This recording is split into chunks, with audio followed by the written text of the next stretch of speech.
Chapter 5. Advice from a Caterpillar. The Caterpillar and Alice looked at each other for some time in silence.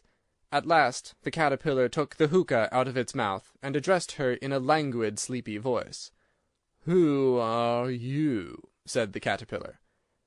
This was not an encouraging opening for a conversation. Alice replied, rather shyly, "I hardly know, sir, just at present.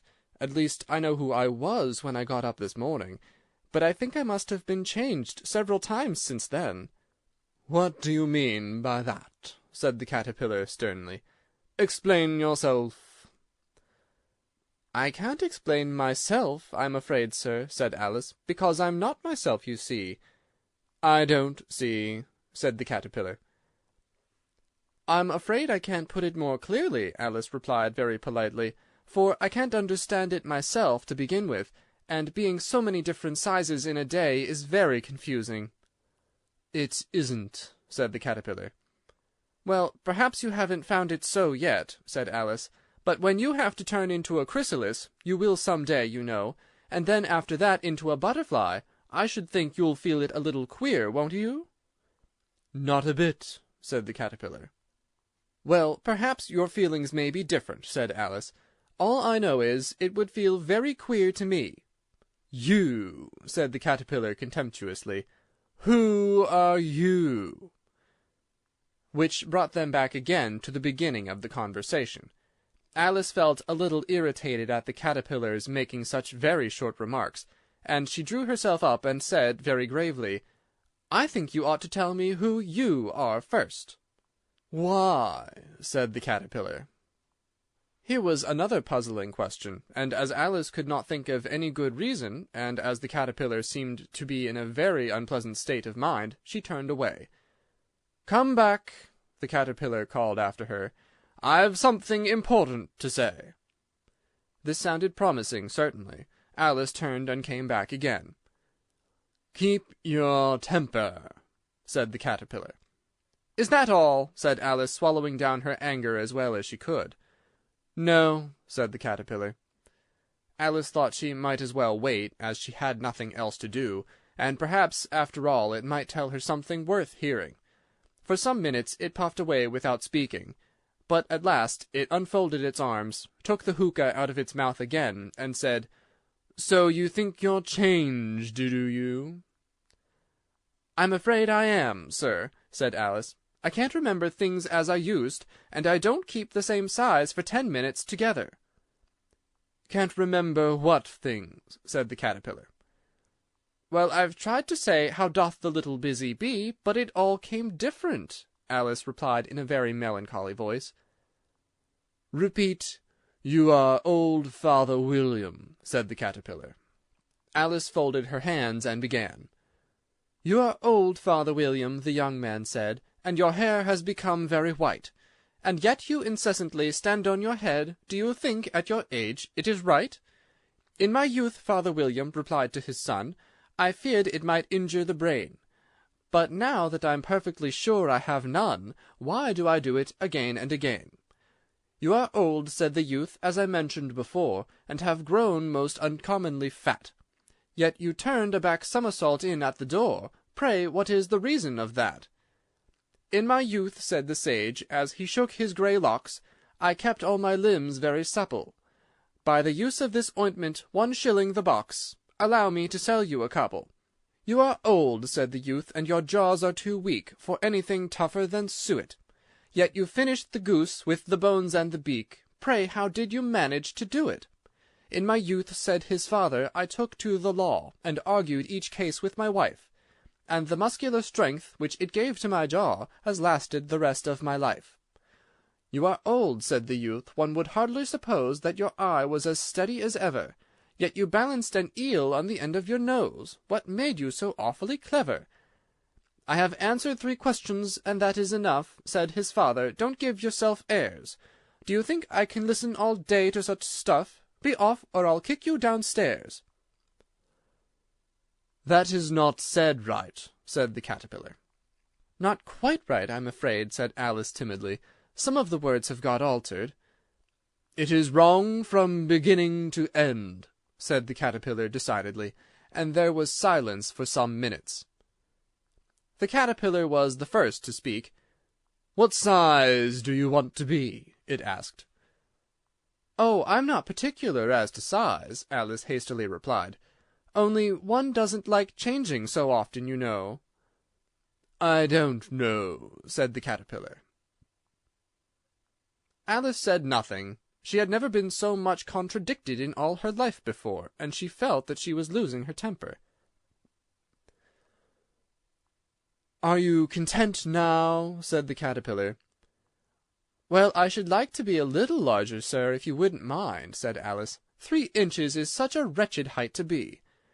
"It is a very good height indeed," said the caterpillar angrily, rearing itself upright as it spoke. It was exactly 3 inches high. "But I'm not used to it," pleaded poor Alice in a piteous tone, and she thought to herself, "I wish the creatures wouldn't be so easily offended." "You'll get used to it in time," said the caterpillar, and it put its hookah into its mouth and began smoking again. This time Alice waited patiently until it chose to speak again. In a minute or two the caterpillar took the hookah out of its mouth, and yawned once or twice, and shook itself. Then it got down off the mushroom, and crawled away into the grass, merely remarking as it went, "One side will make you grow taller, and the other side will make you grow shorter." "One side of what?" "The other side of what?" thought Alice to herself. "Of the mushroom," said the caterpillar, just as if she had asked it aloud, and in another moment it was out of sight. Alice remained looking thoughtfully at the mushroom for a minute, trying to make out which were the 2 sides of it, and as it was perfectly round, she found this a very difficult question. However, at last she stretched her arms round it as far as they would go, and broke off a bit of the edge with each hand. "And now which is which?" she said to herself, and nibbled a little of the right-hand bit to try the effect. The next moment she felt a violent blow underneath her chin. It had struck her foot. She was a good deal frightened by this very sudden change, but she felt that there was no time to be lost, and as she was shrinking rapidly, so she set to work at once to eat some of the other bit. Her chin was pressed so closely against her foot that there was hardly room to open her mouth, but she did it at last, and managed to swallow a morsel of the left-hand bit. "Come, my head's free at last," said Alice in a tone of delight, which changed into alarm in another moment, when she found that her shoulders were nowhere to be found. All she could see, when she looked down, was an immense length of neck, which seemed to rise like a stalk out of a sea of green leaves that lay far below her. "What can all that green stuff be?" said Alice. "And where have my shoulders got to? And oh, my poor hands, how is it I cannot see you?" She was moving them about as she spoke, but no result seemed to follow, except a little shaking among the distant green leaves. As there seemed to be no chance of getting her hands up to her head, she tried to get her head down to them, and was delighted to find that her neck would bend about easily in any direction, like a serpent. She had just succeeded in curving it down into a graceful zigzag, and was going to dive in among the leaves, which she found to be nothing but the tops of the trees under which she had been wandering, when a sharp hiss made her draw back in a hurry. A large pigeon had flown into her face, and was beating her violently with its wings. "Serpent!" screamed the pigeon. "I'm not a serpent," said Alice indignantly. "Let me alone." "Serpent, I say again!" repeated the pigeon, but in a more subdued tone, and added with a kind of a sob, "I've tried every way, and nothing seems to suit them." "I haven't the least idea what you're talking about," said Alice. "I've tried the roots of trees, and I've tried banks, and I've tried hedges," the pigeon went on, without attending to her. "But those serpents, there's no pleasing them." Alice was more and more puzzled, but she thought there was no use in saying anything more till the pigeon had finished. "As if it wasn't trouble enough hatching the eggs," said the pigeon, "but I must be on the lookout for serpents night and day. Why, I haven't had a wink of sleep these 3 weeks." "I'm very sorry you've been annoyed," said Alice, who was beginning to see its meaning. "And just as I'd taken the highest tree in the wood," continued the pigeon, raising its voice to a shriek, "and just as I was thinking I should be free of them at last, they must needs come wriggling down from the sky. Ugh, serpent!" "But I'm not a serpent, I tell you," said Alice. I'm a—" "Well, what are you?" said the pigeon. "I can see you're trying to invent something." I'm a little girl," said Alice rather doubtfully, and she remembered the number of changes she had gone through that day. "A likely story, indeed," said the pigeon in a tone of the deepest contempt. "I've seen a good many little girls in my time, but never one with such a neck as that. No, no, you are a serpent, and there's no use denying it.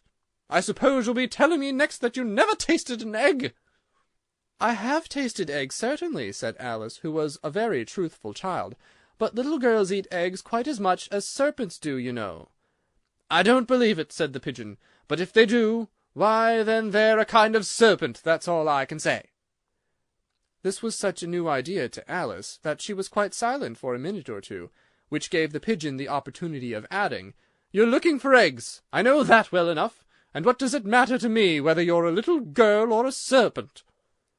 "It matters a good deal to me," said Alice hastily, "but I'm not looking for eggs as it happens, and if I was I shouldn't want yours. I don't like them raw."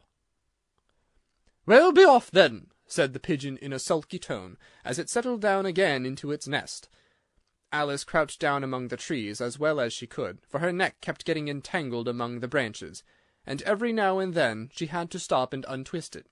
After a while she remembered that she still held the pieces of mushroom in her hands, and she set to work very carefully, nibbling first at one and then at the other, and growing sometimes taller and sometimes shorter, until she had succeeded in bringing herself down to her usual height.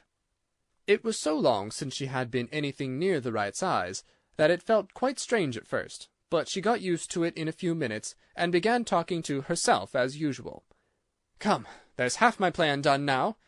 How puzzling all these changes are! I'm never sure what I'm going to be, from one minute to another. However, I've got back to my right size. The next thing is to get into that beautiful garden. How is that to be done, I wonder?" As she said this, she came suddenly upon an open place, with a little house in it about 4 feet high. "Whoever lives there?" thought Alice. "It'll never do to come upon them this size. Why, I should frighten them out of their wits." So she began nibbling at the right-hand bit again, and did not venture to go near the house till she had brought herself down to 9 inches high. Chapter 5